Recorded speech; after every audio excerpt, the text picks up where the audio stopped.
Je récuse complètement l'idée de transcendance et l'idée de religion et l'idée de rite.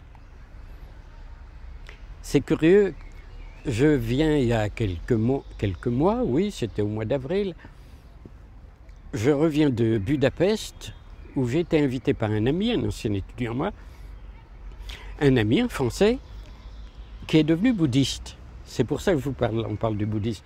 Il est devenu bouddhiste et il me demande de venir faire des conférences et j'ai fait une conférence chez lui, dans son temple, donc on s'est bien entendu. Mais en même temps, je lui ai dit à lui et puis à ses amis que je n'étais pas favorable à la soumission à une religion. Je ne lui ai pas dit d'une façon aussi violente.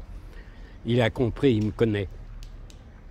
Je récuse l'idée de religion, je récuse l'idée de réincarnation qui n'a pas grande signification à mes yeux, sinon poétique évidemment.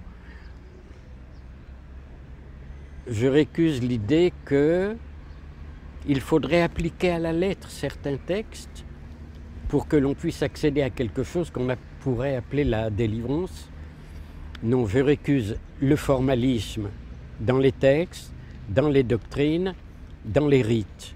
Je récuse tout cela. Alors bien sûr, il m'est arrivé aussi, j'avais été invité il y a quelques années, à faire une conférence à Kyoto, au Japon. J'explique un petit peu ce que je suis en train de vous dire et on me répond, très gentiment, très aimablement, j'ai été très bien sûr, on me répond, mais vous savez, tout ça c'est dans le bouddhisme. Mais non, c'est pas dans le bouddhisme. Parce que dans le bouddhisme, il y a toujours la référence à quelqu'un d'autre. Il y a toujours la référence à une espèce de transcendance, soit une transcendance de quelque chose qui est au-delà de l'existence humaine, ou bien la transcendance des vies, on se réincarne ou on ne se réincarne pas, etc. Non, pour moi, les choses sont beaucoup plus élémentaires.